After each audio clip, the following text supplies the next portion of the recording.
બહેનો, અગાઉના વિડીયોમાં આપને આંગણવાડી કાર્યકર તરીકેની ભૂમિકા સ્પષ્ટ થઈ હશે. આપ આંગણવાડી કેન્દ્ર ઉપર નિભાવવાની જવાબદારીઓ વિશે સુપેરે માહિતગાર થયા હશો. વિશેષમાં આપને જણાવવું ગમશે કે આઈસીડીએસમાં પોષણનું વિશેષ મહત્ત્વ છે.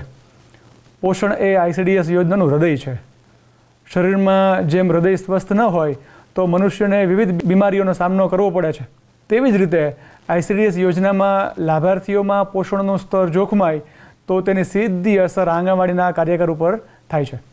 અને એટલા માટે જ પોષણના વિવિધ પાસાઓ જેમ કે સમતોલ પોષણનું મહત્ત્વ, કુપોષણ અને તેના ચિહ્નો, કુપોષણની પ્રતિકારક વ્યવસ્થા, સૂક્ષ્મ કુપોષણના લક્ષણો અને અટકાવવાના પગલાઓ, કુપોષણથી થતા રોગો, કુપોષણનું વર્ગીકરણ અને એને અટકાવવાના પગલાઓ વગેરે વિષયો આપણે સારી રીતે સમજવા જરૂરી છે. તો ચાલો આજે આપણે પોષણના મહત્ત્વ વિશે સમજીએ.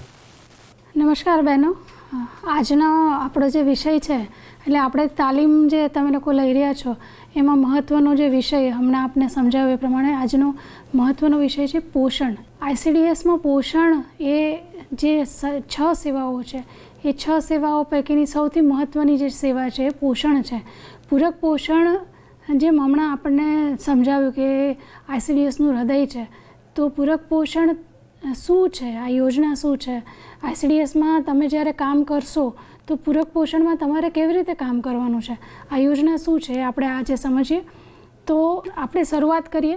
હું તમારી સાથે એક નાના એવા પ્રેઝન્ટેશનથી શરૂઆત કરીશ, પછી આપણે જુદા જુદા વિષયોને ક્યાંક ફિલ્મના માધ્યમથી તો ક્યાંક પ્રેઝન્ટેશનના માધ્યમથી સમજશું. મિત્રો, પહેલી આપણે જે શરૂઆત કરી તો પૂરક પોષણ યોજના. મેં તમને સમજાવ્યું એમ આપણા આઈસીડીએસની 6 સેવામાંની એક મહત્ત્વની સેવા પૂરક પોષણ છે. તો આ પૂરક પોષણમાં આંગણવાડી કાર્યકરની શું કામગીરી કરવાની આવે છે?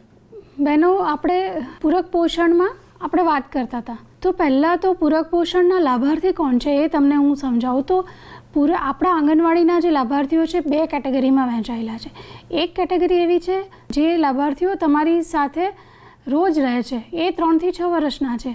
અને જે લાભાર્થીઓ આંગણવાડીઓમાં આવતા નથી પણ તે છતાં આપણા લાભાર્થી છે, એ લાભાર્થી જે સગર્ભા બહેનો છે, ધાત્રી બહેનો, કિશોરીઓ અને 6 માસથી 3 વર્ષના બાળકો, આ બધા જ લાભાર્થીઓ પણ આપણા બાળકો આપણા જ લાભાર્થીઓ છે, આઈસીડીએસના લાભાર્થીઓ છે, પણ એ તમારી સાથે રોજ આંગણવાડીઓમાં નથી આવતા પરંતુ એ લાભ લે છે ટેક હોમ રેશનનો. તો પૂરક પોષણ યોજના હેઠળ આંગણવાડી કાર્યકરે કરવાની કામગીરીમાં શું આવે? તો 3 થી 6 વર્ષના બાળકોને તમારે સવારે ગરમ નાસ્તો આવે એટલે આપવાનો છે અને બપોરનું ગરમ ભોજન આપવાનું છે. આગળ તમને સમજાવ્યું હશે કે આંગણવાડીનો સમય શું રહેશે, એ સમય દરમિયાન તમારે કેવી રીતે કામગીરી કરવાની રહેશે. તો બહેનો, તમારે જ્યારે બાળક એના સમય પ્રમાણે જ્યારે આવે છે એટલે પહેલું કામ તમારે એમને સવારનો ગરમ નાસ્તો આપવાનો છે. એ ગરમ નાસ્તો આપો પછી એને તમારે બપોરનું ગરમ ભોજન આપવાનું છે. એમાં પણ તમને માપ આપેલું છે કે સવારનો જ્યારે તમે ગરમ નાસ્તો આપો તો એને 50 ગ્રામ હોય છે, એના મેનુ મુજબ આપણે એને ગરમ નાસ્તો આપવાનો હોય છે. આ મેનુ રાજ્ય કક્ષાએથી પોષણના જે એક્સપર્ટ હોય છે એટલે કે જે નિષ્ણાંતો હોય છે, નિષ્ણાંતોના માધ્યમથી આપણે તૈયાર કર્યું છે. બાળકોને આપણે આગળ સમજશું, બાળકોને જે દૈનિક જરૂરિયાતો છે એ જરૂરિયાત મુજબ એને મળી રહે એવા પ્રયત્નો આપણે આ મેનુ તૈયાર કરવામાં કર્યા છે. બીજું, બપોરનો ગરમ નાસ્તાની વાત કરીએ તો બપોરના ગરમ નાસ્તામાં આપણે એને 80 ગ્રામ જેટલો નાસ્તો આપણે એને તૈયાર કરીને આપવાનો છે. બીજું, આપણે 3 થી 6 વર્ષના અને અતિ ઓછા વજનવાળા બાળકો માટે ત્રીજું ભોજન એટલે કે જે બાળકો આંગણવાડીમાં આવે છે એને આપણે ત્રીજું ભોજન આપવાનું છે.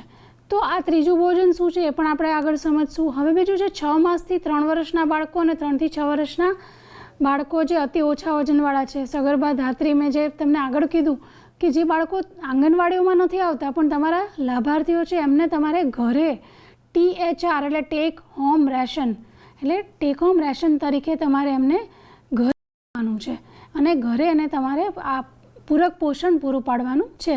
બીજું કામ તમારે પોષણની કામગીરીમાં જે કરવાનું છે એ ગ્રોથ મોનિટરિંગ. ગ્રોથ મોનિટરિંગ એ આઈસીડીએસનો પાયો છે. આઈસીડીએસ જેના ઉપર નભે છે એ ગ્રોથ મોનિટરિંગ છે. જે ગ્રોથ મોનિટરિંગના આધારે તમારા બાળકો લાભાર્થીઓ નક્કી થાય છે કે પોષિત છે એટલે સુપોષિત છે અથવા તો એ કુપોષણ છે, એમનામાં અલ્પપોષણ છે, પોષણની સ્થિતિ છે બાળકની, એ નક્કી માત્ર ગ્રોથ મોનિટરિંગ કરવાથી જ થાય છે. એ અગત્યનું કામ છે જે તમારે દર માસે કરવાનું છે. મિત્રો, બીજું અગત્યનું છે ગૃહ મુલાકાત. તો ગૃહ મુલાકાત જે છે એ તમારે રોજ કરવાની છે. ઓછામાં ઓછી 2 ઘરની મુલાકાત તમારે રોજ તમારા લાભાર્થીઓની ઘરની કરવાની છે. એ ગૃહ મુલાકાત વિશે પણ આપણે આગળ સમજશું.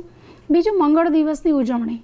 તો પોષણનો જે આખો જ તમે જે કામ કરશો એમાંનું આ જે અગત્યનો દિવસ છે મંગળ દિવસો, જે જુદા જુદા 4 મંગળવારે આપણે 4 મંગળવારને એના વિષયના આધારે આપણે એની ઉજવણીઓ ગોઠવી છે. તો આપણે આગળ એ પણ સમજશું. બીજું છે ગરમ નાસ્તામાં વપરાતા ઘઉં, ચોખા, તેલ, મીઠાનું સસ્તા અનાજના દુકાનથી એનો ઉપાડ જે કરવાનો છે. મિત્રો, ટેકોમ રેશન તો તમને આંગણવાડીમાં બેઠા બેઠા જ મળી જશે, પરંતુ જે ગરમ નાસ્તા માટે ઘઉં, ચોખા, તેલ અને મીઠાઓ જે તમારે સસ્તા અનાજની દુકાનેથી ઉપાડવાનું છે, તો એનો ઉપાડ કેવી રીતે કરવાનો, એની જાળવણી કેવી રીતે કરવાની, એનો ઉપયોગ કેવી રીતે કરવાનો, એ બધું પણ તમારે ધ્યાન રાખવું પડશે. અને છેલ્લું જે છે આરોગ્ય વિભાગ સાથે સંકલન અને પોષણ અંગે શ્રમ પરામર્શ. એટલે કે આરોગ્ય વિભાગ એટલે તમારા જે ગામની અંદર ANM બેન હોય, ફિમેલ હેલ્થ વર્કર હોય, અથવા તો જે પણ તમારા ત્યાંના મલ્ટીપર્પઝ હેલ્થ વર્કર હોય, એ જે લોકો છે, ટીમ છે આરોગ્યની, એ ટીમ સાથે અને આશાબેન તમારા સૌથી મોટા જોડીદાર આશા વર્કર સાથે તમારે સતત કામગીરી કરવાની છે. તો એમની સાથે તમે કેવી રીતે કામ કરશો. અને બીજું સમપરામર્શ એટલે કે કાઉન્સેલિંગ. તો તમે કાઉન્સેલિંગ કેવી રીતે કરશો, આ કાઉન્સેલિંગ વિશે પણ તમારે શીખવાનું છે. અમે તમને એ પણ તમને શીખવાડીશું. તો આ બધા કામો જે છે, કામોને આપણે આગળ શીખીશું. હવે ICDSના મેં તમને જે વાત કરી લાભાર્થીઓ, તો જે ICDS અંતર્ગત આવરી લેવાતા લાભાર્થીઓ મેં તમને પહેલાં કીધું, સગર્ભા માતા છે, ધાત્રી માતા છે, કિશોરીઓ છે અને 6 માસથી 6 વર્ષના બાળકો. એટલે કે આપણે એક લાઈફ સાયકલ એપ્રોચથી કામ કરીએ છીએ. ICDS આખું લાઈફ સાયકલ એપ્રોચ ઉપર, એટલે કે કિશોરીઓ જે છે એ ભવિષ્યની માતા છે. જ્યારે કિશોરાવસ્થામાંથી જ જો એનું સ્વાસ્થ્ય સારું હશે, એનું પોષણ સારું હશે, એ તંદુરસ્ત કિશોરી હશે, તો ભવિષ્યમાં જઈને એ જ્યારે સગર્ભા બનશે તો એક તંદુરસ્ત સગર્ભા બનશે અને જે બાળકને જન્મ આપશે, તંદુરસ્ત બાળકને જન્મ આપશે, અને એ બાળકને સારું, એટલે કે જે 6 મહિના સુધી એને જે 1000 દિવસની પણ આપણે આગળ વાત સમજશું કે એ 1000 દિવસ જે છે માતા ગર્ભ ધારણ કરે ત્યારથી લઈને બાળક 2 વર્ષનું થાય ત્યાં સુધી જ્યારે એ સમયગાળો છે, એ સમયગાળાનું શું મહત્ત્વ છે. અને બીજું છે કે 6 માસથી 6 વર્ષના બાળકો, આ બધા જ લાભાર્થીઓ એ આપણા લાભાર્થીઓ છે. તો મિત્રો, હવે બીજું આપણે આ જોઈએ, પોષણની વાત કરી છે આપણે. આગળ શું કામગીરી કરવાની છે એ આપણે સમજ્યા, લાભાર્થીઓ કયા છે એ સમજ્યા. હવે આપણે પોષણની અંદર સૌથી અગત્યનું કે જેને સાથે તમારે રોજ કામ કરવાનું છે કે કેટલા પૈસા તમને મળશે, કયા પોષક તત્વોની અંદરથી તમારે કામ કરવાનું છે. તો મિત્રો, આ જે તમારે સમજવાનું છે એ બહુ જ અગત્યનું છે કે પ્રતિ લાભાર્થી પ્રતિ દિવસ તમને એની પાછળ કેટલો ખર્ચો સરકાર કરે છે, કેટલી આપણને મંજૂર થયેલા છે રકમ, અને એ રકમની અંદર કેટલું કેલરી મળે અને કેટલું પ્રોટીન મળે. તો દૈનિક જે મળવાપાત્ર છે, કેવા બાળકો, 6 માસથી 6 વર્ષના સામાન્ય વજનવાળા બાળકો, એને દૈનિક જે કેલરીની જરૂર છે, દૈનિક કેલરી એટલે 1/3. આપણે અહીંયા બહુ જ સમજવાની જરૂર છે બહેનો કે આપણે અહીંયા પૂરક પોષણ આપીએ છીએ, સંપૂર્ણ પોષણ આપણે નથી આપતા આંગણવાડીઓમાં. એને ઘરેથી પણ, ઘરનું પણ એને જમવાનું છે, બપોર પછી એ જઈને ઘરે જમશે, રાતનું પણ જમશે, સવારે કદાચ એ નાસ્તો કરીને આવશે. તો બાળકે જેટલી પણ વાર જમવાનું છે એ ઘરે પણ લેવાનું છે, પણ આંગણવાડીમાં જે લે છે એ બહુ જ અગત્યનું છે. મિત્રો, ઘણા બધા એવું કહે છે આ તમારે ખાસ તમારી સામે આવશે કે તમે આટલું આપો છો કે આ આપો છો. તો તમારે અગત્યનું છે કે તમે જે આપો છો એ પૂરક પોષણ છે. અને પૂરક પોષણમાં કેટલું પોષણ અને દૈનિક મળવું જોઈએ, તો દૈનિક જે મળવું જોઈએ 500 કિલો કેલરી, એટલે કે 6 માસથી 6 વર્ષના, એટલે કે 6 માસથી 72 માસ, જો એને માસની ભાષામાં વાત કરીએ તો, અને 6 માસથી 6 વર્ષ, આ બાળકોને 500 કિલો કેલરી અને 12 થી 15 ગ્રામ પ્રોટીન એને મળવું જોઈએ. અને એના માટે સરકારે જે રકમ નક્કી કરી છે એ 8 રૂપિયા છે. એ 8 રૂપિયાની અંદર આપણે આખા જ મેનુ તમારું ગોઠવાયેલું છે. પછી અતિ કુપોષિત બાળકો જેનું વજન ખૂબ જ ઓછું છે એવા 6 માસથી 72 માસ એટલે કે 6 માસથી 6 વર્ષના જે બાળકો છે એને દૈનિક 12 રૂપિયા આપીએ છીએ. 800 કિલો કેલરી એના માટે નક્કી થયેલી છે અને 20 થી 25 ગ્રામ પ્રોટીન મળી રહે એ પ્રમાણે આપણે એને નાસ્તો અથવા તો પૂરક પોષણ આપવાનું છે. સગર્ભા અને ધાત્રી માતાઓ અને કિશોરીઓ આ જૂથ છે.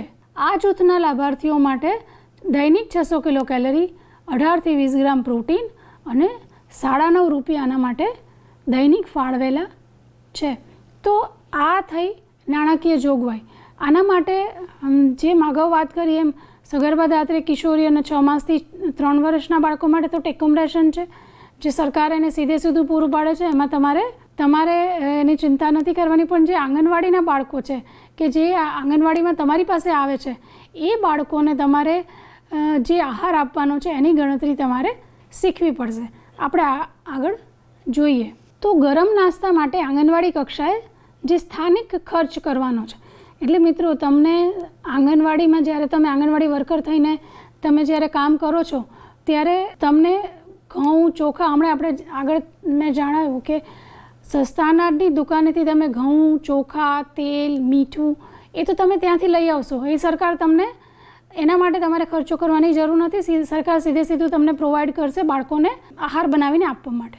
પણ એ સિવાય તમારે ઘણું બધું જોશે જેમ કે ગોળ, મરી, મસાલા, દળામણનો ખર્ચ, પછી રોજ તમારે શાકભાજી લેવા પડશે, એને ફળ આપવું પડશે. અમુક જે તુવેર દાળ છે, ચણા દાળ છે એવી વસ્તુઓ છે તમારે લોકલી પરચેસ કરવાની છે. એટલે કે તમારી આંગણવાડીમાં ના પાસેથી જ કોઈ દુકાનમાંથી તમારે રોજ તાજો એટલે કે તાજો માલ ખરીદીને ત્યાં તમારે રાખવાનો છે. તો આના માટે તમારા પાસે કેટલા પૈસા છે? તો એમાં આપણે જેમ મેં તમને કીધું હતું કે સવારનો નાસ્તો અને બપોરનો તમારે 2 ટાઈમ ભોજન આપવાનું છે. તો 2 ટાઈમમાં કેટલા પૈસા છે એ તમે અહીંયા જોઈ શકો છો. તો સવાર માટે દળામણ, વાહતુક એટલે કે જે તમે ટ્રાન્સપોર્ટેશનનો જે ખર્ચો કરો છો એ લીલા શાકભાજી, મસાલા, ગોળ એના માટે 80 પૈસા છે અને બપોરે 1 રૂપિયા ને 20 પૈસા છે.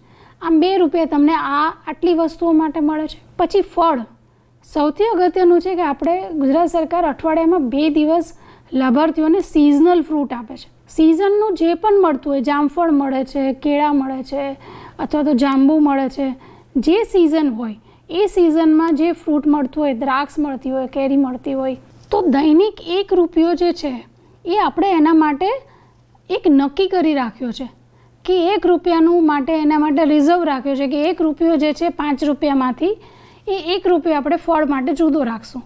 હવે આ અઠવાડિયાના 6 રૂપિયા થાય તો એ 6 રૂપિયાના અડધા એટલે 2 દિવસના તમને 3 રૂપિયા ને 25 પૈસાના તમને 6 રૂપિયામાં તમને ફળ મળી જાય.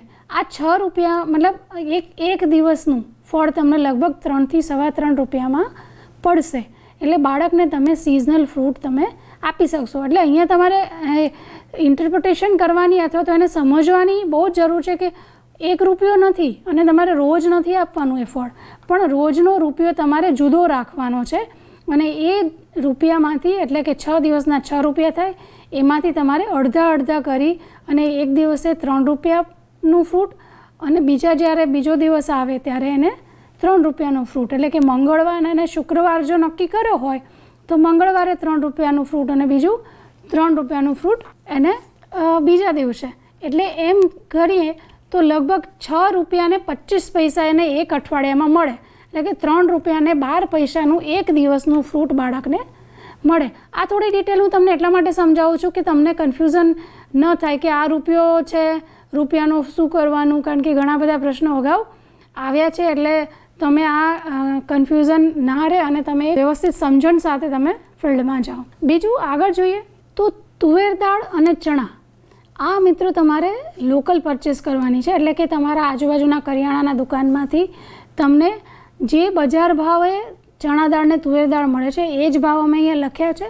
એના ગ્રામ 10 ગ્રામ જેટલા જ છે. એટલે તમને 1 રૂપિયો ને 60 પૈસા અમે મૂક્યા છે. એ તમને એ પ્રમાણે મળી જશે. 10 ગ્રામથી 20 ગ્રામ વધારે દાળ તમારે ઉપયોગ કરવાનો નથી. બીજું તલ અને સિંગદાણા, એટલે જે આપણે વસ્તુઓ બનાવીએ છીએ એમાં તલ અને સિંગદાણા નાખવાથી એ વસ્તુનું પ્રોટીન વધી જાય છે અને પ્રોટીન આપણા માટે ખૂબ જ અગત્યનું છે. આંગણવાડી કાર્યકરને સ્થાને એટલે કે તમારા એકાઉન્ટમાં દર મહિને 5 રૂપિયા અને 10 પૈસા પ્રતિ લાભાર્થી પ્રતિ દિવસ પ્રમાણે તમને ખર્ચો કરવાની પરવાનગી આપશે અને તમારે એ મર્યાદામાં બાળકોને બનાવીને તમારે એમને જમાડવાના રહેશે.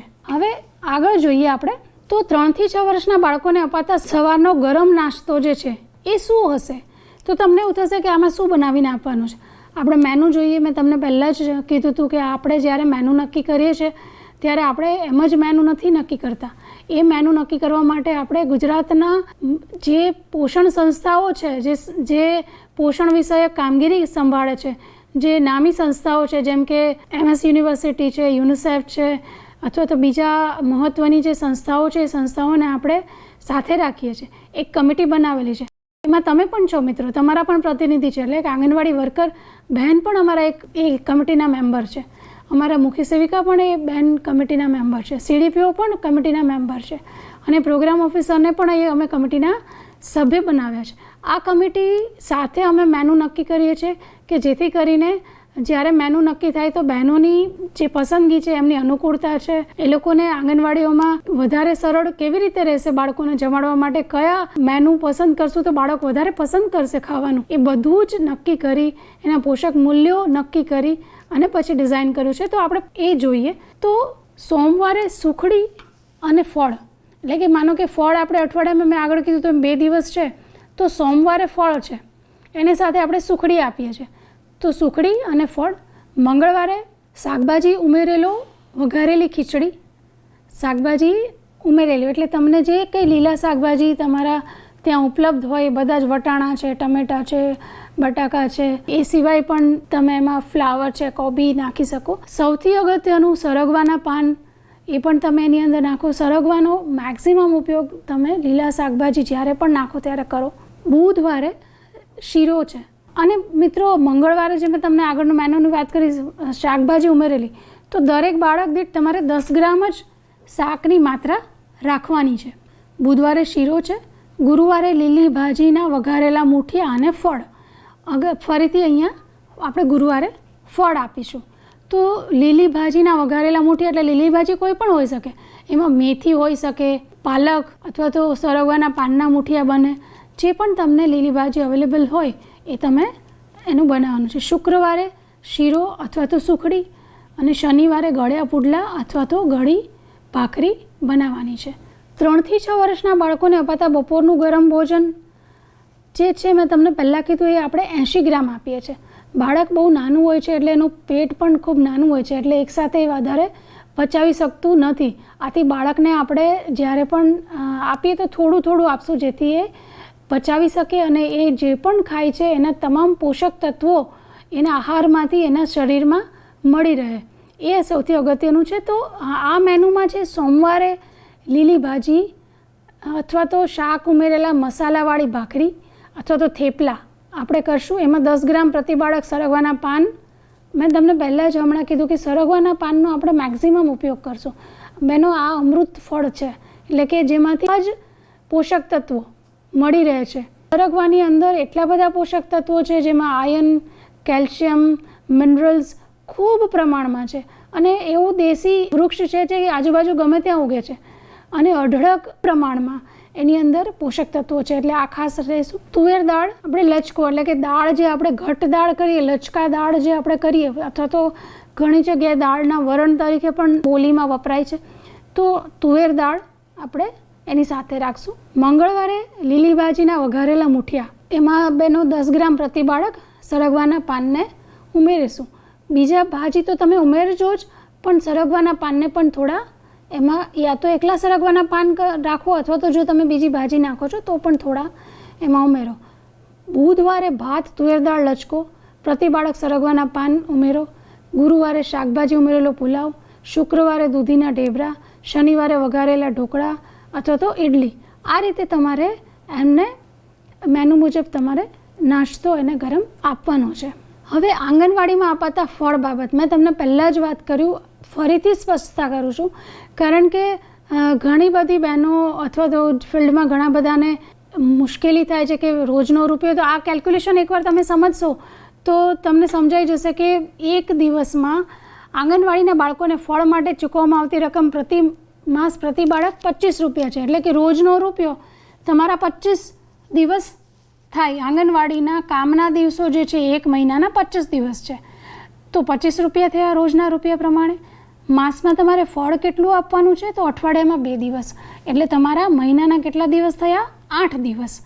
તો 8 દિવસ મુજબ અઠવાડિયાના 2 દિવસ, આમ પ્રતિ બાળક પ્રતિ દિવસ 3 રૂપિયાને 125 પૈસા, એટલે કે આમ 12 પૈસા ગણીએ તો પણ થાય. તો હવે અહીંયા તમે જો ગુણાકાર કરશો તો 3.125 ગુણ્યા 8 કરશો તો 25 રૂપિયા આવી જશે.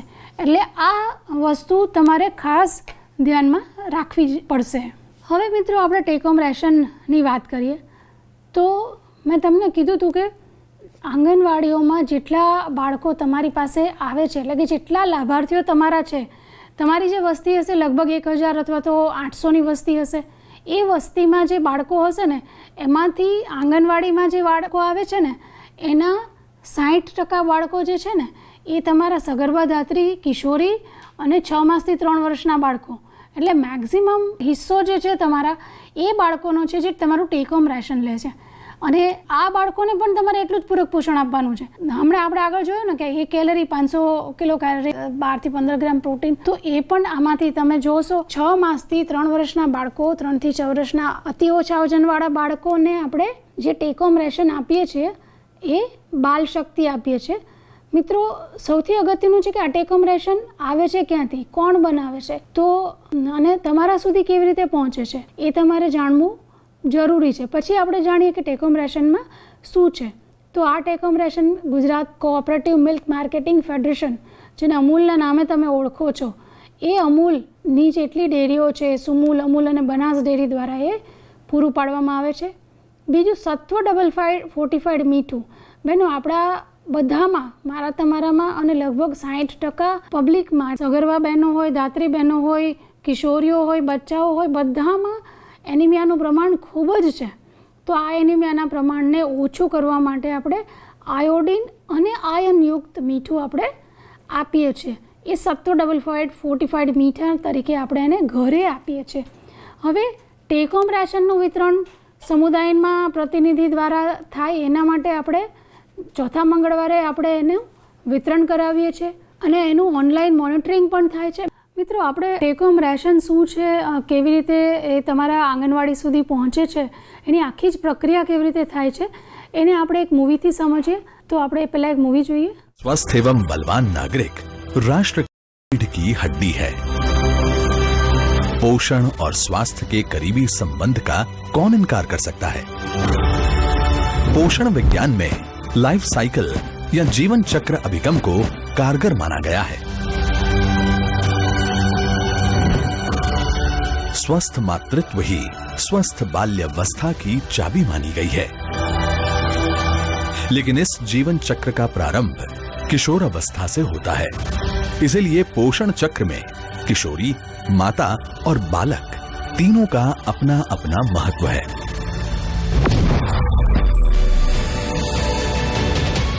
मान्यवर प्रधानमंत्री श्री नरेंद्र भाई मोदी के सही पोषण देश रोशन मंत्र को चरितार्थ करने के हेतु से गुजरात के संवेदनशील मुख्यमंत्री श्री विजय भाई रूपाणी के नेतृत्व में महिला एवं बाल कल्याण विभाग के मंत्री पत सिंह वसावा और राज्य मंत्री श्री विभावरीबेन दवे के मार्गदर्शन से विभाग ने गुजरात के सहकारी दूध उत्पादक संघ के माध्यम से इन तीनों लाभार्थी जुथों की पोषण सेवा हेतु त्रिशक्ति यानी बाल शक्ति, पूर्णा शक्ति और मातृशक्ति का निर्माण किया है. इस परियोजना की विशिष्टता ये है कि आधुनिक डिजिटल टेक्नोलॉजी का इस्तेमाल करके सप्लाई चेन मैनेजमेंट की एक सुग्रथित प्रणाली विकसित की गई है, जिसमें इंडेंट, प्रोडक्शन से लेकर डिस्ट्रीब्यूशन की पूरी व्यवस्था स्पेशली डिजाइन्ड ऑनलाइन सॉफ्टवेयर के माध्यम से संचालित होती है. आंगनवाड़ी में लाभार्थी की संख्या को ध्यान में लेते हुए हर माह की 7वीं तारीख तक लाभार्थी की सही संख्या के अनुसार ऑनलाइन इंडेंट तैयार होता है. उसे तहसील और जिले के स्तर पर संकलित करके राज्य के ICDS प्रभाग द्वारा गुजरात मिल्क मार्केटिंग फेडरेशन को हर माह की 15 तारीख तक ऑनलाइन सप्लाई ऑर्डर दिया जाता है। फेडरेशन अपने 3 डेयरी संघ अमूल, सुमूल और बनास के माध्यम से इसका निर्माण कराता है। इस संपूर्ण व्यवस्था में गुणवत्ता का पूरा ख्याल रखा जाता है। हर बैच का सैंपल लेकर इसे सलामती एवं पोषण के मानकों पर जांचा परखा जाता है। पूरे गुजरात में वितरण के लिए फेडरेशन द्वारा डिस्पैच शेड्यूल बनाया जाता है और इसे ICDS टीम को भेजा जाता है। इसके आधार पर आंगनवाड़ी वर्कर को SMS भेजा जाता है। सप्लाई ऑर्डर भेजने के बाद अगले माह की 15 तारीख तक डेयरी द्वारा ट्रांसपोर्ट प्लान अंतर्गत इसे आंगनवाड़ी तक पहुंचाया जाता है। वाहक के आंगनवाड़ी पहुंचने के पहले आंगनवाड़ी कार्यकर के स्मार्टफोन पर एक OTP भेजा जाता है। इस OTP देने पर THR वाहक आंगनवाड़ी कार्यकर को इसकी डिलीवरी देता है। ये पूरी व्यवस्था पर महिला एवं बाल विकास कमिश्नरेट के स्टेट मैनेजमेंट सेंटर द्वारा निगरानी रखी जाती है। यह रियल टाइम ट्रैकिंग सुविधा उपलब्ध है। राज्य की 53,000 से ज्यादा आंगनवाड़ी में 60 लाख से ज्यादा लाभार्थी के लिए कब और कितना पोषक आहार पहुंचाया गया, इस पर देख रेख रखी जाती है। इतना ही नहीं, स्टेट मैनेजमेंट सेंटर के डेस्क ऑपरेटर्स द्वारा दूर संवाद के माध्यम से सही वस्तु स्थिति की जांच की जाती है। सोशल ऑडिट हेतु त्रिशक्ति का आवंटन हर माह के चौथे मंगलवार को यानी अन्न वितरण दिन के रोज अभिभावकों और ग्रामजनों की उपस्थिति में किया जाता है। आधुनिक भाषा में कहें तो ये पूरा लॉजिस्टिक मैनेजमेंट एक एंड टू एंड सॉल्यूशन प्रकार का है, जिसमें मांग, निर्माण, परिवहन और वितरण एक सुग्रथित श्रृंखला के समान काम कर रहे हैं। इस मॉड्यूल में गुणवत्ता, व्यवस्था के सरलीकरण, पारदर्शिता, जवाबदेहिता एवं समयबद्धता जैसे आदर्श लॉजिस्टिक के पंचामृत का संयोजन हो रहा है। इस डिजिटल सिस्टम से पूर्व टेक होम राशन के डिमांड से सप्लाई की पूरी व्यवस्था में बहुत ज्यादा मानव श्रम इस्तेमाल होता था एवं भिन्न भिन्न स्तर पर संकलन का अभाव था। इससे मानवीय क्षति की संभावना भी रहती थी। अब इंटीग्रेटेड सिस्टम के तहत जब पूरा तंत्र एक दूसरे से तालमेल करते हुए चलता है, पोषक आहार का हर एक ग्राम अपने लक्ष्य तक पहुंचता है। आज गुजरात के 18.93 लाख से ज्यादा 6 माह से 6 साल की आयु के बालक, करीब 13.36 लाख किशोरी और 7.51 लाख सगर्भा एवं धात्री माताएं त्रिशक्ति का लाभ ले रहे हैं, जिसमें हर सामान्य बालक को हर माह 3.5 किलोग्राम और कुपोषित बालक को 5 किलोग्राम बाल शक्ति का आवंटन किया जाता है।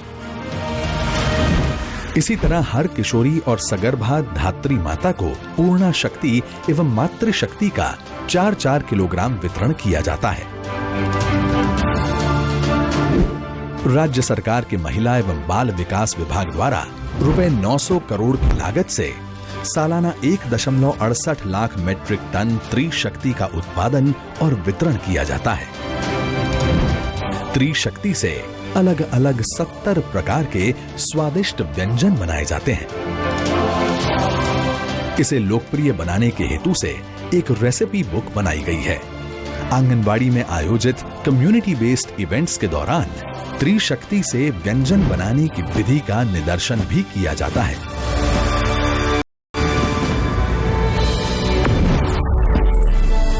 भारत सरकार के पोषण अभियान महायज्ञ में समर्पित इस कृतांजलि से पोषण मंत्र हर घर पोषण त्योहार को चरितार्थ किया जा रहा है।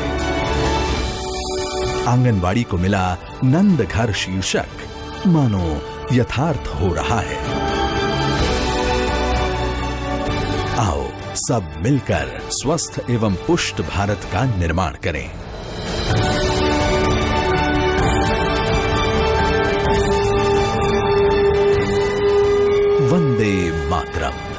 तो बहनों, તમે આ ફિલ્મ જોઈ. જેમ આપણે જાણીએ છીએ કે હમણાં પણ મેં આગળ તમને સમજાવ્યું કે ટેક હોમ રેશન જે તમારા આંગણવાડી સુધી આપે છે અને આંગણવાડીથી તમારે એને પહોંચાડવાનું છે. તો બહેનો, તમે જે ફિલ્મ જોઈ એ ફિલ્મમાં આખું જ ટેક હોમ રેશનની શરૂઆતથી લઈને, એટલે કે તમારા આંગણવાડીમાં બાળકોની સંખ્યા, એના આધારે તમારી જરૂરિયાત, એ જરૂરિયાત મુજબની માંગણી અને માંગણી કર્યા પછી રાજ્યકક્ષાએ એને એકંદર કરી અને અમૂલ, સુમૂલ અને બનાસમાં જે મોકલાવીએ છીએ એ ડેટાના આધારે તમારા સુધી કેવી રીતે આ પહોંચે છે. અને એ બધું જ ઓનલાઈન તમારા મોબાઈલમાં આવી જાય કે તમને આ તારીખે તમને આટલા જથ્થામાં બાલશક્તિના પેકેટ આવશે, આટલા જથ્થામાં તમને માતૃશક્તિના પેકેટ આવશે, આટલું તમને બાલશક્તિ મળશે. તો એ મિત્રો તમને ખબર પડે છે કે મારી પાસે આ દિવસથી આ દિવસ સુધીમાં, એટલે આપણે કદાચ ક્યાંય બહારગામ જવાનું હોય તો પણ આપણે કોઈને કહી દઈએ અથવા તો એ દિવસે જવાનું ટાળી અને આપણે એ પ્રમાણેની ગોઠવણ કરી શકીએ. એટલે અગાઉ તમને જાણ થાય છે કે મારું 5 તારીખથી લઈને 10 તારીખ સુધીમાં મારા ત્યાં ટેક હોમ રેશનનો જથ્થો આવવાનો છે. તો એ તમને મેનેજમેન્ટ કરતાં ખબર પડે, એટલે તમને આગોતરી જાણ કરવામાં આવે છે. ત્યાર પછી ઓટીપીથી તમારા પાસે આંગણવાડીઓમાં આવે છે. એટલે તમે જ્યારે ઓટીપી આપો, વન ટાઈમ પાસવર્ડ જે તમારી પાસે આવે છે, એ પાસવર્ડ તમે જ્યારે ટ્રાન્સપોર્ટરને, એટલે કે જે ટ્રાન્સપોર્ટર તમારા આંગણવાડીઓમાં માલ ઉતારવા આવે છે એ વ્યક્તિ તમને આપે ને ઓટીપીને, તમે જ્યારે એને આપો પછી જ તમારે એ રિસીવડ થાય છે. એટલે કે તમે એને બધો જ જથ્થો તમને સ્વીકારી લો છો. એ અમને અહીંયા પણ અમને ત્યાં સુધી બેસીને ખબર પડે છે કે આજે મીનાબેને લીધો છે અથવા તો આજે રમીલાબેને આ જથ્થો આજે સ્વીકારી લીધો છે આટલા વાગે, અને આ ડ્રાઈવર પાસેથી એમને જથ્થો મળી ગયો છે. આટલા બાલશક્તિ, આટલા માતૃશક્તિ અને આટલા કિશોરી શક્તિઓના પૂર્ણ શક્તિના પેકેટ અમને મળ્યા છે. તો એટલી વ્યવસ્થા કે એટલી પારદર્શકતા આખા જ વ્યવહારની અંદર છે. અને આટલું સારી ગુણવત્તાનું જ્યારે અમૂલ જેવી સંસ્થા બનાવતી હોય આપણા બાળકો માટે ટેક હોમ રેશન, તો તમે સમજી શકો છો કે ગુણવત્તા કેવી ઉચ્ચ કક્ષાની હોય. તો આ ઉચ્ચ કક્ષાની ગુણવત્તાથી બનેલો ટેક હોમ રેશન જ્યારે તમારી પાસે આવે તો તમારી પહેલી ફરજ છે કે એને દર મહિનાના ચોથા મંગળવારે બધા જ લાભાર્થીઓને નિયમિત આપણે વિતરણ કરીએ. અને વિતરણ વ્યવસ્થિત રીતે જેટલા પણ નોંધાયેલા છે, જેની તમે માંગણી કરી છે, એ બધાને જ તમે આપો મિત્રો. એટલે સૌથી અગત્યનું એ હતું. બીજું, ત્રીજું ભોજનની વાત આપણે કરી હતી. આગળ પણ તમને કીધું હતું કે આપણે શું શું કરીએ છીએ પૂરક પોષણમાં.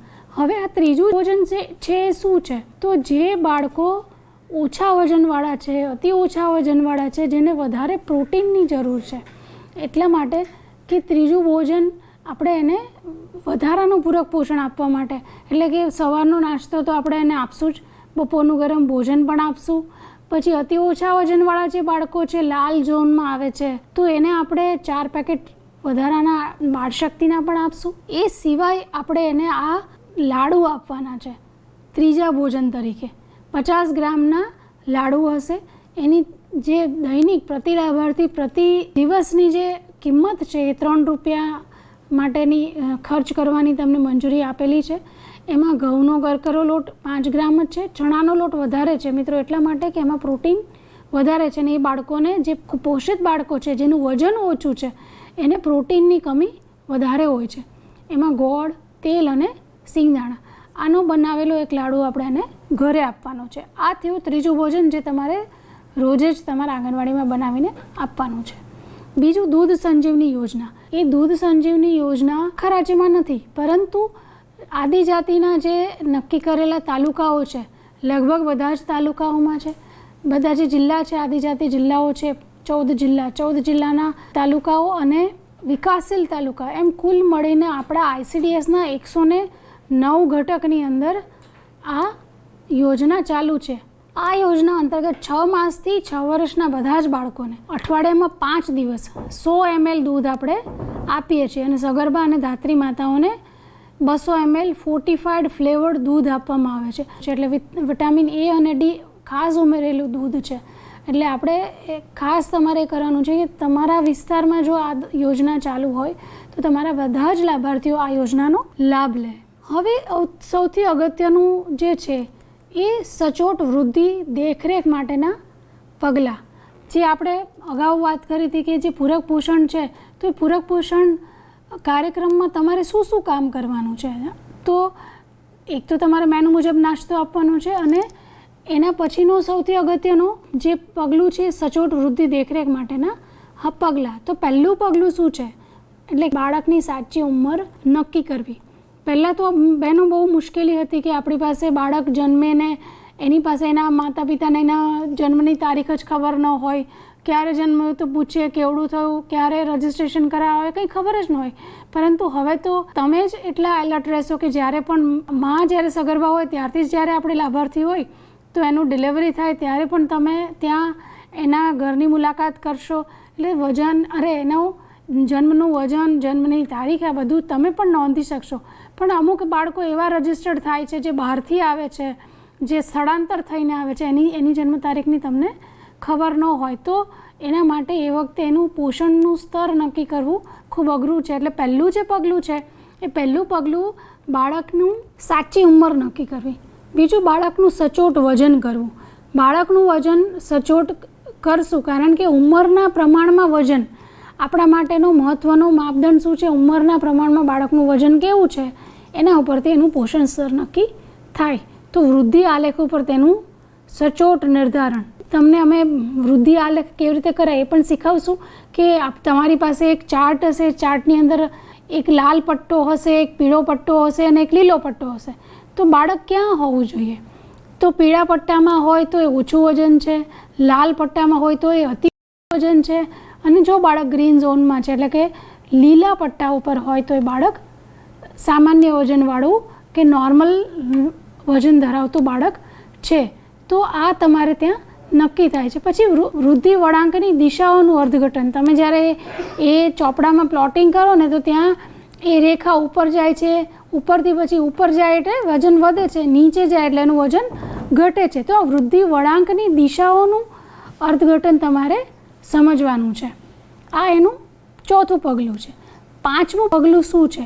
તો બાળકની વૃદ્ધિ અંગેના તથા ફોલોઅપ અંગે માતા સાથેની ચર્ચા કરવી. તમે સાચી ઉંમર નક્કી કરી, વજન સાચું કરવું, તમે એનું પ્લોટિંગ પણ ખૂબ સરસ કરી લીધું, એની તમને દિશાઓ, તમને બધું જ સમજ છે, પણ તમે જો એના માને નહીં સમજાવો અથવા તો એના માતા પિતા સાથે સંપરામર્શ નહીં કરો, કાઉન્સેલિંગ નહીં કરો તો એ તમારા સમજવાથી શું ખબર પડશે?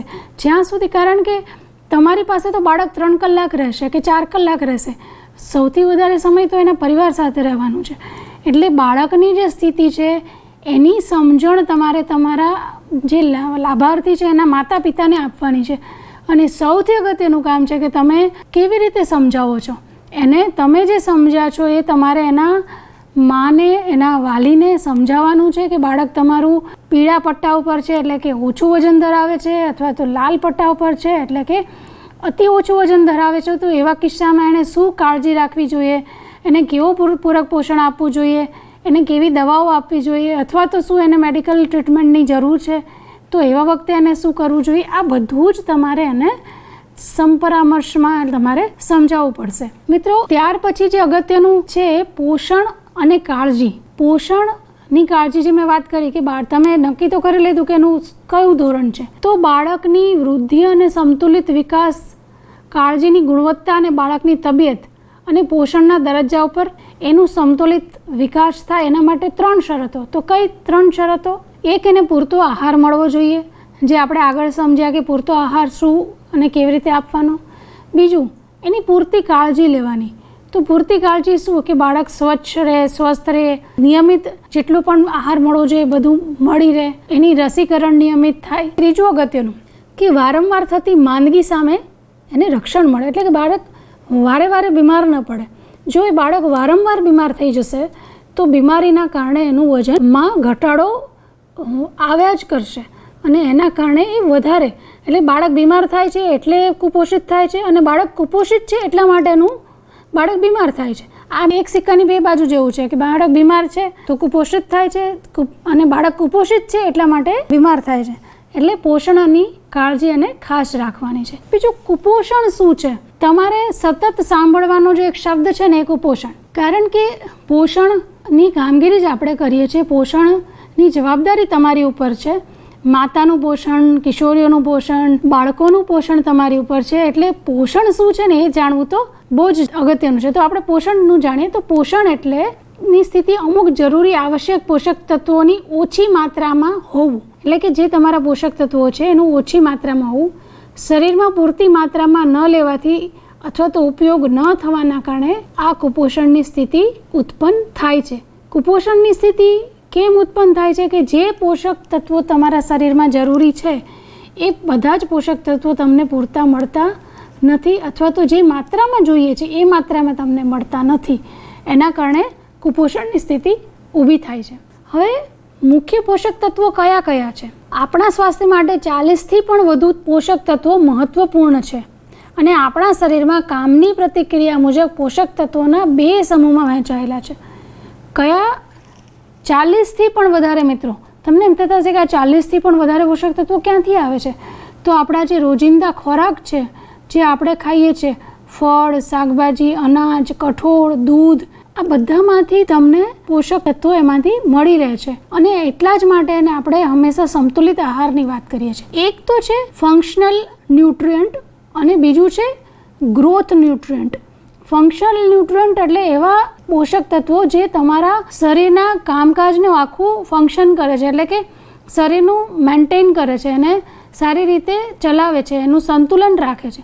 અને બીજું ગ્રોથ એટલે કે વૃદ્ધિ કરે છે. બાળક નાનું હોય પછી મોટું થાય, એના હાથનો પગનો વિકાસ થાય, હાડકાનો વિકાસ થાય, બાળક ધીરે ધીરે એની ઊંચાઈ વધે, એના શરીરનું વજન વધે, તો એ ગ્રોથ ન્યુટ્રિયન્ટ છે. જે લોહ તત્વ Fe એટલે કે તમને એના નામ જે છે, વૈજ્ઞાનિક નામો જે છે એ નામોના એક એક અક્ષર આપ્યા છે.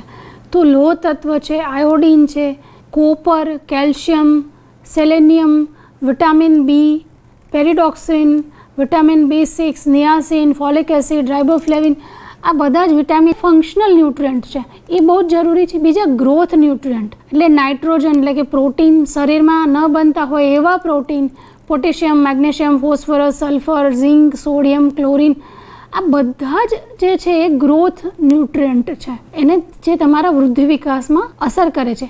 એટલે આ બધા જ પોષક તત્વો આપણા દૈનિક આહારમાંથી મળતા જ હોય છે અને એના માટે સંતુલિત આહારની જરૂર છે. તો આ ન હોય તો શું થાય આપણે જોઈએ. તો મિત્રો, આની ખામી જે છે, જે નોર્મલ અને ડેફિશિયન્ટ, ટાઈપ 1 અને ટાઈપ 2, એટલે પહેલું આપણે જોયું કે ફંક્શનલ ન્યુટ્રિયન્ટ અને બીજું જે છે એ છે ગ્રોથ ન્યુટ્રિયન્ટ. તો નોર્મલ જે છે એ છે અને ડેફિશિયન્ટ એટલે પહેલું જે છે એમાં આ પ્રકાર, એટલે કે પહેલાં ફંક્શનલ ન્યુટ્રિયન્ટ જે બધા જ તમને પોષક તત્વો આગળ આપણે તમે જુઓ તો એમાં જે પહેલા પ્રકાર છે ને, લોહ તત્વની ને આયોડિન ને કેલ્શિયમની જે બધી ખામીઓ છે ને, એ તમારા ટાઈપ 1માં આવશે.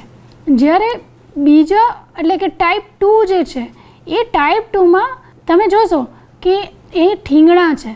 એ જે બાળકી છે એ ઠીંગણી છે, એનું વજન એ ઓછું છે ને એની હાઇટ પણ ઓછી છે. તો એનો એ ગ્રોથ ન્યુટ્રિયન્ટની કમીના કારણે છે. એટલે તમને તરત સમજાશે કે ભાઈ આ કયા પ્રકારની ઉણપના કારણે આ થયું છે, તો એની ઊંચાઈ ઓછી રહી ગઈ છે. તો આ પોષક તત્વોની કમીના કારણે આવું થવા પામ્યું છે. તો આપણે 2 પ્રકારના પોષક તત્વોની ખામીના કારણે કુપોષણના જે 2 પ્રકારો છે એ આપણે સમજ્યા.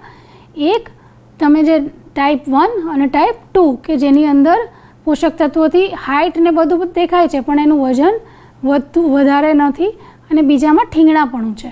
હવે આપણે તો પહેલાં જોયું કુપોષણના પ્રકાર જોયા મિત્રો, એ પછી કેવા કેવા પ્રકારે મતલબ ટાઈપ 1 ટાઈપ 2 એ જોયું. હવે આપણે જોઈએ કે બાળક કુપોષણ કેમ થાય છે.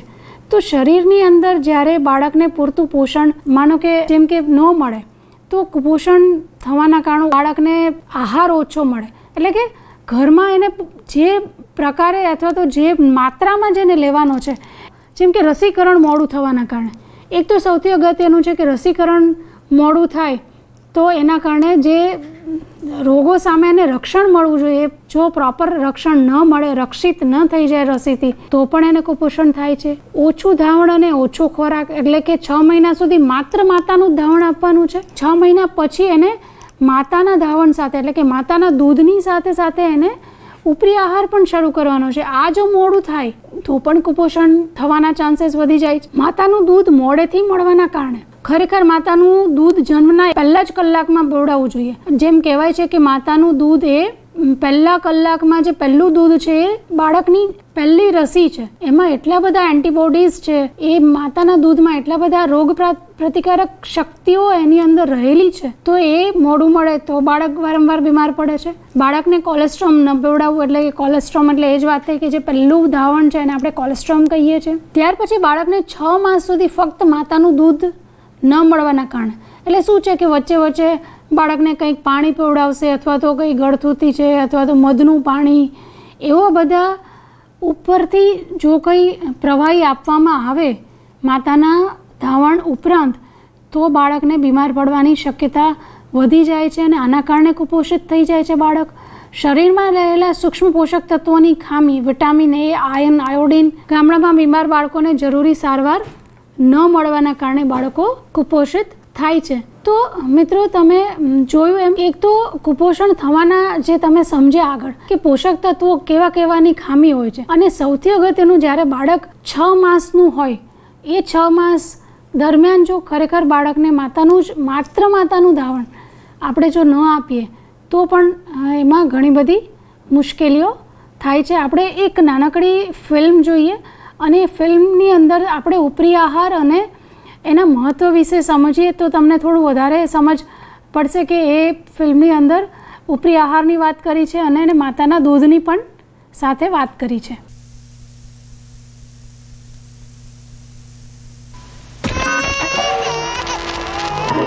अरे यार, इंडिया पाकिस्तान का मैच शुरू होने वाला है और ये सिग्नल नहीं आ रहा है. रघु, देखना उसको, रो रही है.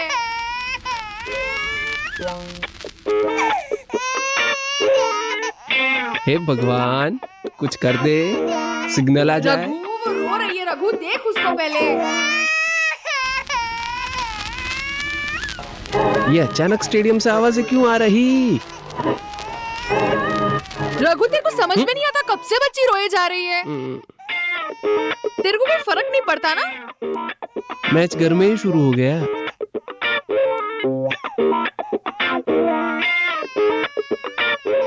सुमन, मेरे को बच्ची को खिलाने में बहुत डर लगता है. देखना, एक छोटी मछली की जैसी है. अगर हाथ से फिसल गई तो? ये औरतगिरी वाला काम मुझसे नहीं होता. इतनी छोटी सी बात पे नाराज हो गई तुम. एक बात कहूं रघु, तू ना पति बहुत अच्छा है, लेकिन पिता बहुत खराब. देख जरा इसको, कितने दिन से कुछ खा नहीं रही है, रोए जा रही है. रघु, ध्यान रख. सुमन, ध्यान रखने के लिए तुम हो ना. हा? रघु, अब हम सिर्फ पति पत्नी नहीं है, माँ बाप हैं. और माँ बाप का रिश्ता पति पत्नी से कहीं ऊपर होता है. हाँ? देख रहा है तू इसको? ये हमारा भविष्य है रघु, और ये बहुत कमजोर है. अरे तो मजबूत बनाते हैं ना इसको. आज से पत्नी की नौकरी खत्म और बेटी की ड्यूटी चालू. सुमन, मैं जा रहा हूं.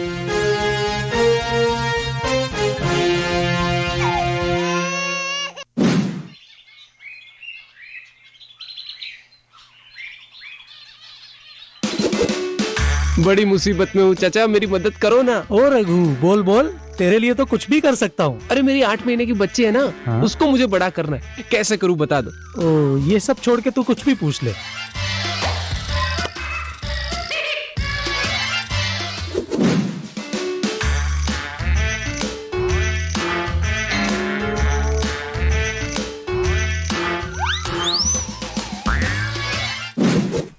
मिल गया जवाब. आपके बच्चे इतने हष्ट पुष्ट और स्वस्थ हैं. आपने इनको कैसे बड़ा किया? जवाब दीजिए. मेरे सवाल का जवाब दीजिए. जवाब दीजिए. जवाब है. क्या जवाब है?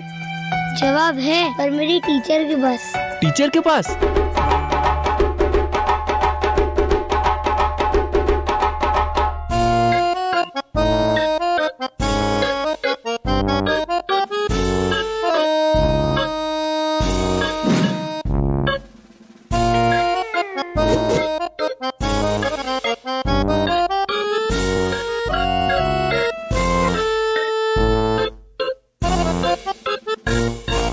ऐसा क्यों कर रहे हो?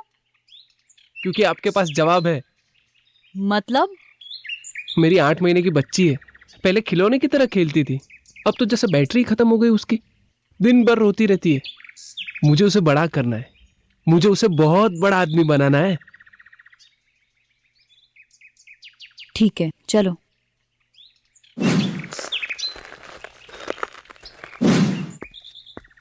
बैठो।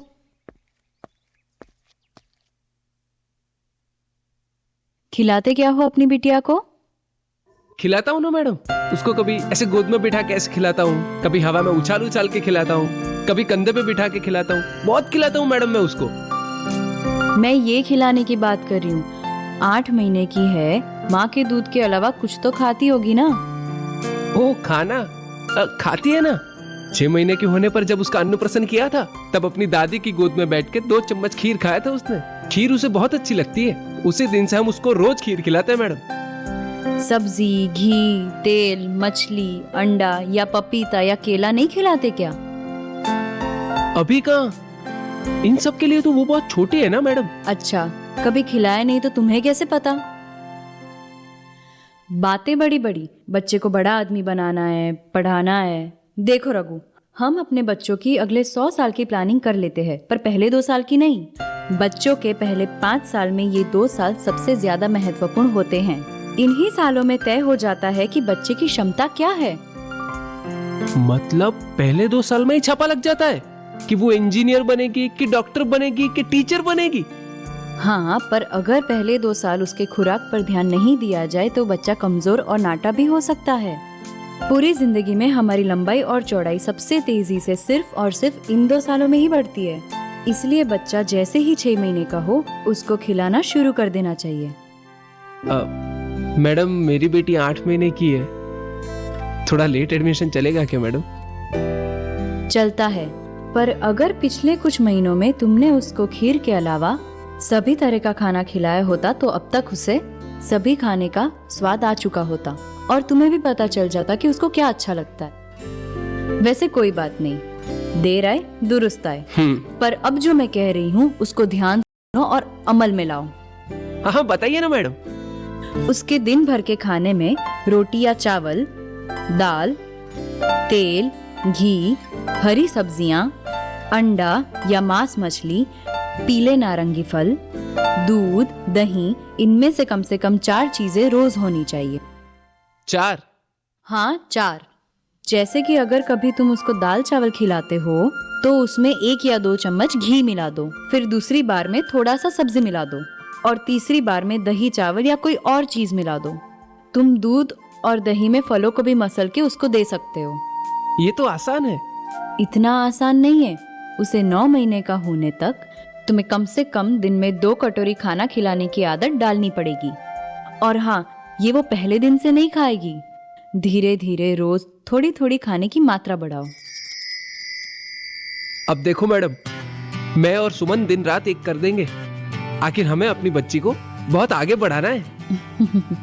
और हाँ, उसे माँ का दूध पिलाते रहना, बंद मत करना। माँ का दूध बच्चों को कम से कम 2 साल तक मिलता रहना चाहिए। आपको इतना ज्ञान कहाँ से मिला मैडम? अपने माता पिता से। उन्होंने पहले 2 साल में मेरे खाने पीने का बहुत ध्यान रखा था। अब आज से मैं भी रखूंगा।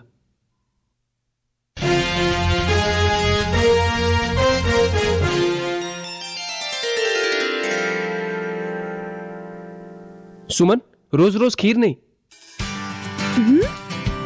बच्चे को दूसरी चीजें भी खानी बहुत जरूरी है। ठीक है।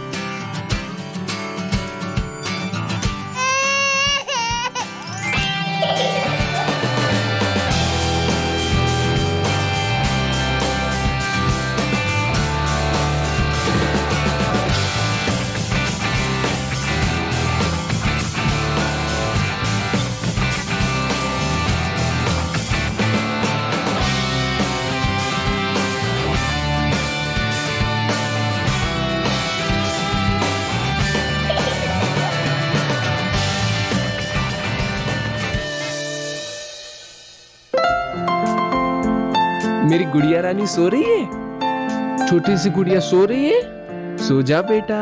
रघु, ये क्या? जब से तुम बच्ची का ध्यान रखने लगे हो तुम्हें मेरा तो ख्याल ही नहीं है। रघु, तुम पिता तो बहुत अच्छे हो पर पति बहुत खराब ना? हाँ, बहुत ही खराब।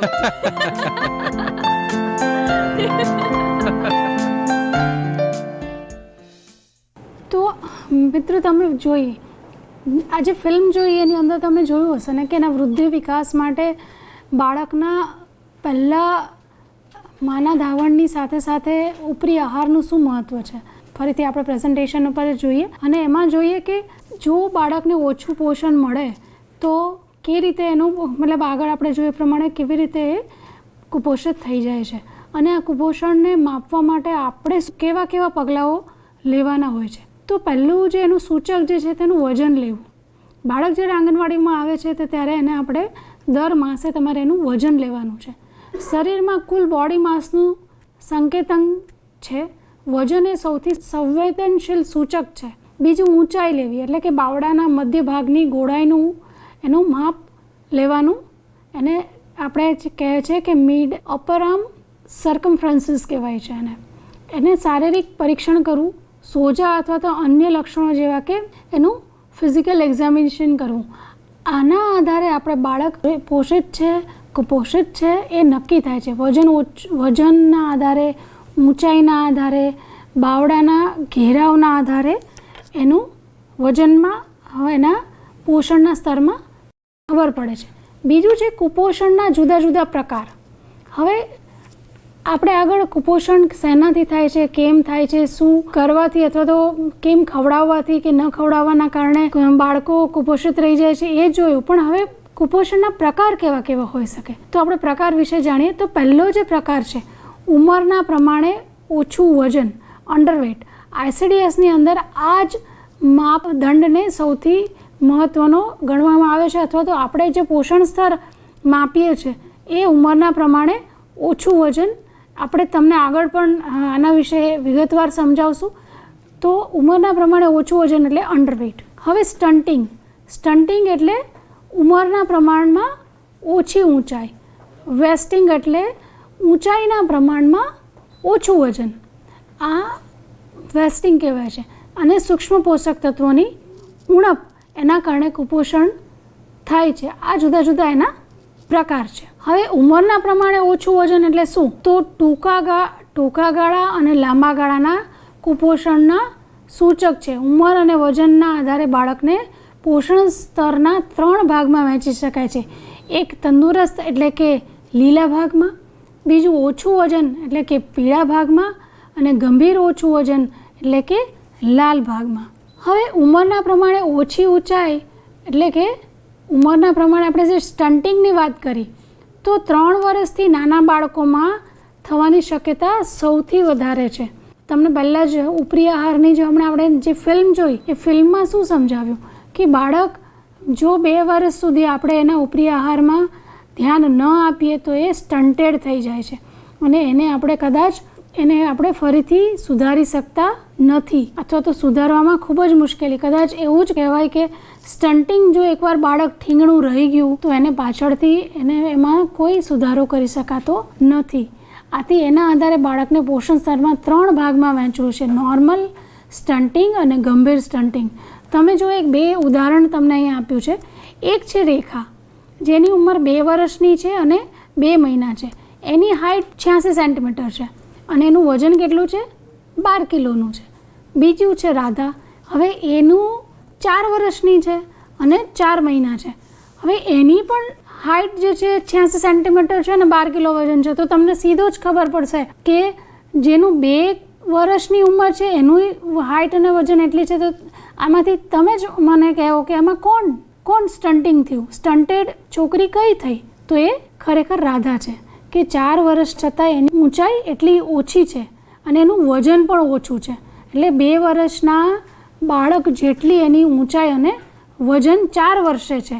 આથી એ સ્ટન્ટેડ રહી જાય છે અને આ જ્યારે રહી ગયેલું ઓછી ઊંચાઈ આપણે આગળ જઈને સુધારી શકતા નથી. હવે લંબાઈ અને ઊંચાઈ માપવાની પદ્ધતિ કઈ છે? તો મિત્રો અત્યારે તો હવે તમારા બધા જ આંગણવાડીઓની અંદર સ્ટેડિયોમીટર અને ઇન્ફન્ટોમીટર આપેલા છે. તમને જે આ ચિત્રની અંદર દેખાય છે, આ ચિત્રમાં જે બતાવેલું છે એમાં લંબાઈ એટલે કે નાનું બાળક છે, પ્લેટ એટલે એક ટ્રેની અંદર સુવાડીને એની ઊંચાઈ માપવામાં આવી છે, એની લંબાઈ માપવામાં આવી રહી છે. તો એને કેવી રીતે માપવાનું એ એક આખી પદ્ધતિ સમજાવી છે. આગળ અમે તમને આનો વિડીયો પણ બતાવીશું. પણ આની અંદર જે બતાવ્યું છે એમાં એનું માથું અને એના પગ બંને એના આજુબાજુના જે સપોર્ટ છે એને અડેલા હોવા જોઈએ. એના ઢીંચણને પણ એના સરફેસ સાથે બરાબર અડાડેલા હોવા જોઈએ. એ પ્રમાણે એની ઊંચાઈ અથવા તો એની લંબાઈ લેવામાં આવે છે. પછી જ્યારે બાળક મોટું હોય, જે ઊભું રહી શકતું હોય, એ બાળકને એની લંબાઈમાં ઊંચાઈ માપવા માટે એને નીચેના પગ એને બરાબર અડાડીને રાખવાના અને એના માથા પર એનું જે માપવાની જે સપોર્ટ છે એ રાખી અને એની ઊંચાઈ લેવામાં આવે છે. હવે વેસ્ટિંગ. તો વેસ્ટિંગ જે છે ટૂંકા ગાળાના કુપોષણનો સૂચક છે. વેસ્ટિંગ ઉંમરના પ્રમાણમાં આધાર રાખતું નથી, એ ઊંચાઈની આધાર રાખે છે. એના આધારે બાળકનું પોષણ સ્તર 3 ભાગમાં વહેંચાયેલું છે: નોર્મલ વેસ્ટિંગ અને ગંભીર વેસ્ટિંગ. ગંભીર વેસ્ટિંગ 9 ગણા મૃત્યુદરનું જોખમ વધારે છે. એટલે કે જેનું ઊંચાઈ હોય એના પ્રમાણમાં એનું ઓછું વજન હોય. બાળકની ઊંચાઈ તો હોય પણ એનું વજન એની ઊંચાઈ પ્રમાણે ન હોય તો એ બાળકને વધારે પ્રમાણમાં ગંભીર પ્રકારનું કુપોષણ કહેવાય છે. અને આ બાળકનું મૃત્યુનું જે જોખમ છે એ 9 ગણું વધારી દે છે. એટલે આપણા માટે વધારે ચિંતાનો વિષય છે. પછી છે વેસ્ટિંગ એટલે ઊંચાઈના પ્રમાણે ઓછું વજન. એક જ વયના બાળકની ઊંચાઈમાં ઘણો ફરક હોય છે. જન્મના પ્રમાણપત્રના અભાવે સંજોગોમાં સાચી ઉંમર જણાવી સંભવ નથી. ઊંચાઈના આધારે વજન માપવા માટે ઉંમરની જાણકારી હોવી જરૂર નથી. બાળક હાલના પોષણની સ્થિતિનો આ એક સાચો સૂચકાંક છે. જે એનું વેઇટ છે અને એની સામે એની હાઇટ છે એ આપણે WHO એટલે કે વર્લ્ડ હેલ્થ ઓર્ગેનાઇઝેશનના જે સ્ટાન્ડર્ડ જે એમણે નક્કી કર્યા છે, ICDS એ સ્ટાન્ડર્ડ મુજબ કામ કરી રહ્યું છે. હવે આ ગંભીર વેસ્ટિંગ જે આપણે આગળ જે તમને સમજાવ્યું કે 9 ગણું જોખમ વધી જાય છે. ગંભીર વેસ્ટિંગના ચિહ્નો અને લક્ષણો કેવા હોય? મિત્રો, તમે જ્યારે ફિલ્ડમાં જશો ત્યારે તમને આવા બાળકો જોવા મળે ત્યારે તમારી જવાબદારી ડબલ થઈ જાય છે. તો ગંભીર ક્ષયની ઓળખ બાળકના બધા જ કપડાં ઉતારીને તેને ઊભું રાખીને થઈ શકે છે. બાળકને કપડાં પહેરાવેલા હોય ત્યારે તમે એને નહીં માપી શકો કે એની ચામડી એટલે બાળકના થાપા અને જાનના ઉપરના ભાગમાં જે ચરબી અથવા તો માંસપેશી નથી એવું સ્પષ્ટ દેખાય છે. તમે જોઈ શકો કે થાપામાં અથવા તો ઉપર ક્યાંય ચરબી જ નથી. એને બેગી પેન્ટ જેવું એક ચિત્ર દેખાય, એક આકાર થાય છે. આ આકારને બેગી પેન્ટ કહેવાય છે. આ બંને બગલોની નીચે ચરબી દેખાતી નથી. ધીમે ધીમે ગાલ પરની ચરબીનો પણ નાશ થતો જાય છે. આ ગંભીર વેસ્ટિંગનો પ્રકાર છે. આવું જો બાળક હોય તો તમારે સમજી લેવાનું કે ગંભીર રીતે કુપોષિત છે. હવે તમે જુઓ કે ગંભીર વેસ્ટિંગના ચિહ્નો અને લક્ષણો: બહુ જ પાતળા હોવું અને ચરબી ન હોવી, ખભા અથવા તો બાવડાના થાપા અને પગના જે છે એની ચરબી જ ન હોય, અત્યંત પાતળું હોય, મોઢું જે ઉંમરવાળા વ્યક્તિ જેવું દેખાતું હોય, પગમાં પણ ચરબી ન હોય અને આ સ્થિતિમાં કોઈ પ્રતિક્રિયા આપે નહીં, બાળક ખૂબ જ નબળું હોય. આવા જે બાળકો હોય છે એ ગંભીર રીતે કુપોષિત એટલે કે એને વેસ્ટિંગ કહેવામાં આવે છે. બીજું છે કે ગંભીર વેસ્ટિંગના ચિહ્નો અને બીજા લક્ષણો શું હોય? તો સોજા. મિત્રો, આવા જે બાળકો હોય છે એને ખૂબ સોજા આવી જાય છે. એના વાળના કલરમાં ફેરફાર થઈ જાય એટલે કે બાળકના વાળ કેવા થઈ જાય? એકદમ ભૂરા, લુખ્ખા અને આમ એકદમ શાઇન વગરના એવા થઈ જાય. જલ્દીથી સીધા ન થાય એવા એના વાળમાં પણ ફેરફાર થઈ જાય છે. બીજું, ચામડી ઉપર ડાઘ અને રંગમાં ફેરફાર થઈ જાય છે. ચામડી પર ઘાવ જેવું થઈ શકે છે. તે બળી ગયા એવી ચામડી થઈ જાય કે જાણે ચામડી દાઝી ગઈ હોય એવી ચામડી થઈ જાય છે. બીજું, સોજા. તમે ચિત્રની અંદર જોઈ શકો છો કે બાળકના પગમાં સોજા છે. એક તમે જુઓ છો કે એની આંગળીથી પ્રેસ કરે છે ત્યારે એના કેવો બીજા પગમાં તમે જુઓ આંગળીથી બીજા પગમાં જે ખાડો પડી ગયો છે, આંગળી લઈ લીધા પછી પણ એ ખાડો ક્યાંય સુધી ઉપર ન આવે તો એના પગમાં ચોખ્ખું નક્કી થઈ જાય છે. આ સોજા જે છે એના કારણે એ પણ એક એનું ગંભીર કુપોષણનું પ્રકાર છે.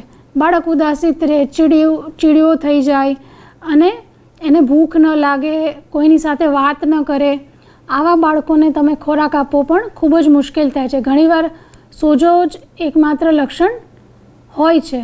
હવે MUSCથી ગંભીર વેસ્ટિંગની પરખ કેવી રીતે થઈ શકે? તે 6 થી 59 મહિનાના બાળકો માટે આ ઉપયોગમાં, એટલે કે બાવડાના ઘેરાવાનું જે માપ લેવાનું છે તો એ કેવી રીતે ઉપયોગમાં?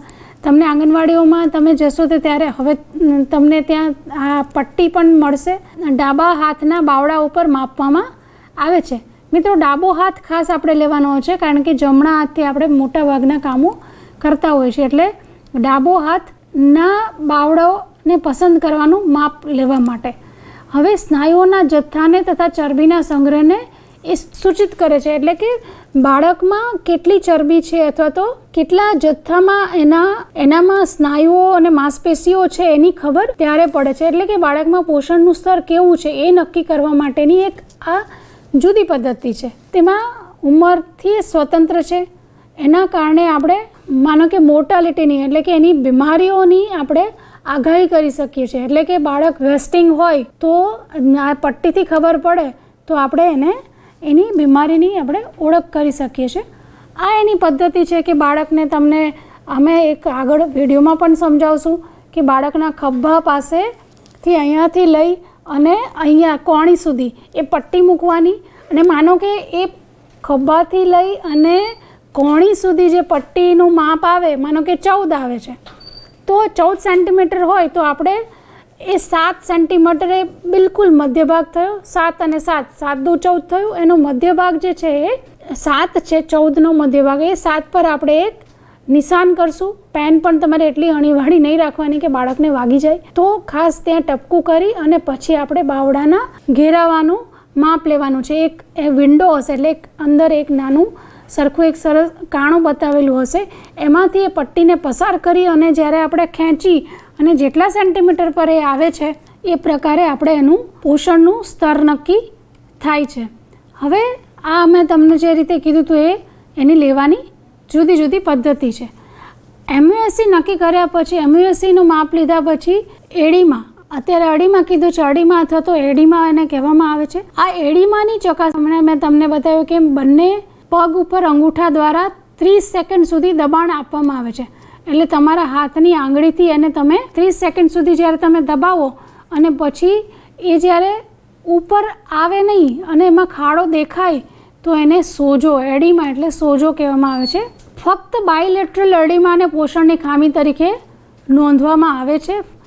નરી આંખે જોઈ શકાય એવા એડીમાને ઓળખ કરવી નહીં. હંમેશા અંગૂઠાનું દબાણ આપીને જ એડીમાની ઓળખ કરવી. એટલે આપણે એવું કહી દઈએ કે ના ભાઈ આને તો સોજા છે, એટલે સોજા છે એટલે ચોક્કસ કુપોષણ હશે, એવી રીતે નહીં. પરંતુ તમારે એને આંગળીથી પ્રેસ કરી 30 સેકન્ડ સુધી રાખી અને એને એડીમાં નક્કી કરવાનું છે. એટલે સોજા હોય તો એ બાળકમાં કુપોષણનું પ્રમાણ, એટલે કે ગંભીર પ્રકારના કુપોષણનું પ્રમાણ નક્કી થાય છે.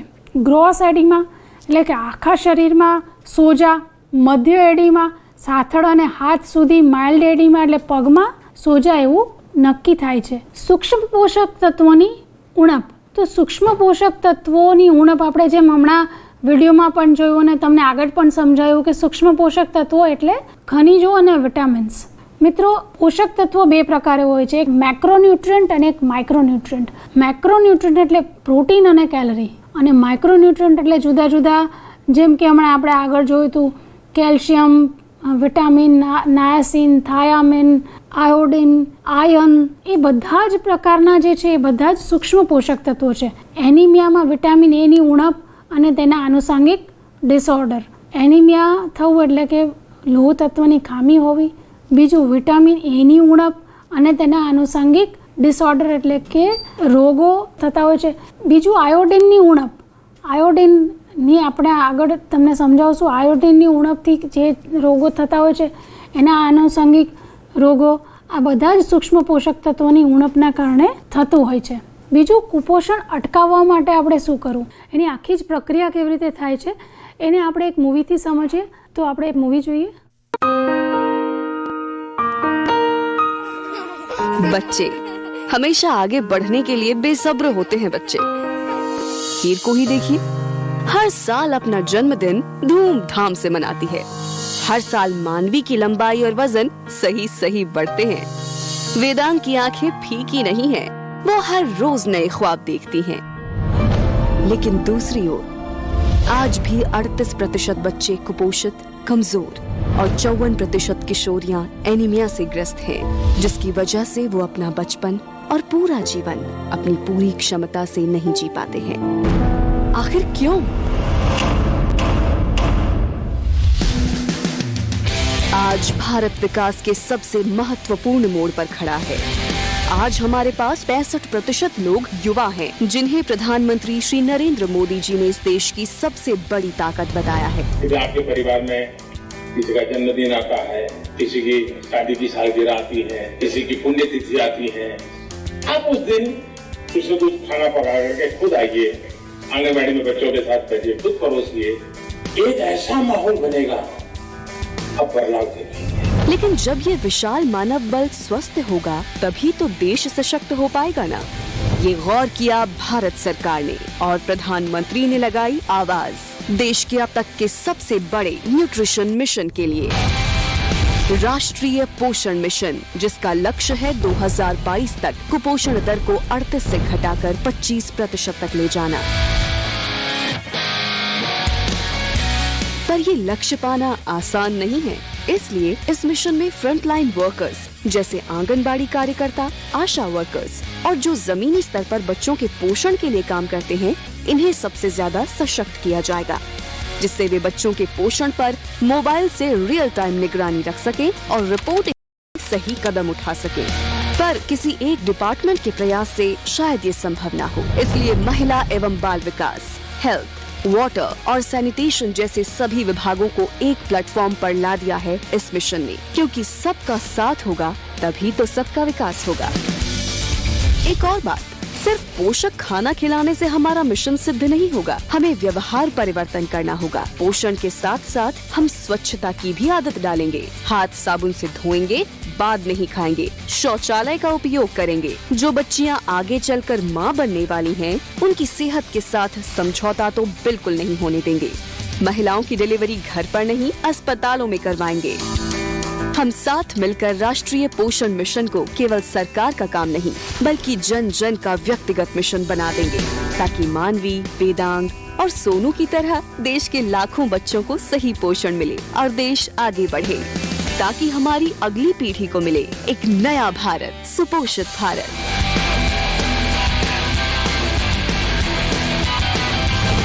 इसलिए राष्ट्रीय पोषण मिशन, सही पोषण, देश रोशन। તો બહેનો તમે જુઓ ને, સહી પોષણ દેશ રોશન. હવે આ પોષણની જવાબદારી અમે તમારા હાથમાં સોંપીએ છીએ. આપણે પોષણની ઘણી બધી ચર્ચાઓ કરી, પહેલેથી લઈને અંત સુધી આપણે લગભગ પોષણ શું છે, પોષણ કેવા કેવા પ્રકારે આપણે તમે આપવાના છો બાળકોને, સગર્ભા ધાત્રી કિશોરીઓને, એ આપણે સમજ્યા. એ પછી કુપોષણના પ્રકારો કેવા છે એ પણ આપણે સમજ્યા, શેનાથી કુપોષણ થાય છે એ પણ આપણે સમજ્યા. પછી એ માટે આપણી જે 4Mની જે સ્ટ્રેટેજી છે એ પણ આપણે સમજ્યા મિત્રો. 10 પગલાં, 10 દરમિયાનગીરી, એની પણ આપણે મિત્રો આપણે વાત કરી, અને વજન અને ઊંચાઈ માપવાની પદ્ધતિ વગેરે વગેરે ઘણું બધું આપણે સમજ્યા. તો હું આશા રાખું છું કે તમે જે પણ આજે પોષણને લઈને જે કંઈ સમજ્યા છો એ ધ્યાનથી તમે સાંભળ્યું હશે, સમજ્યા હશો. તમારા જે કંઈ પ્રશ્નો હોય એ પ્રશ્નો તમે નોંધી લેજો. જ્યારે પણ તમારા મનમાં પ્રશ્નો ઉદ્ભવે તો તમારી ડાયરીમાં રાખજો. તમને ઘણો બધો મોકા મળશે. તમારા સુપરવાઇઝર છે, તમારા CDPO છે, તમારા પ્રોગ્રામ ઓફિસર, ઘણી બધી મિટિંગો, તમારી હજી તો ઘણી બધી તાલીમો પણ થશે. તો મિત્રો આપણે સતત મળતા રહેશું, સતત અમે તમારી સાથે જ રહેશું. દરેક જુદા જુદા માધ્યમથી અમે તમારી સાથે જોડાયેલા રહેશું. તો એ વખતે આપણે એ પ્રશ્નોને, તમામ સમસ્યાઓને અવશ્ય આપણે સોલ્વ કરશું. તમારી દરેક મૂંઝવણને સોલ્વ કરવા માટે, નિવારવા માટે અમે બધા અહીંયા તમારી સાથે જ છીએ. તો હું આશા રાખું છું કે તમે બધા તમારા કાર્યોમાં સફળ થશો અને ખૂબ જ સારું નામ રોશન તમારા વિસ્તારમાં કરો. SDS પરિવારમાં જોડાવા બદલ હું ફરીથી તમને બધાને અભિનંદન આપું છું. આભાર.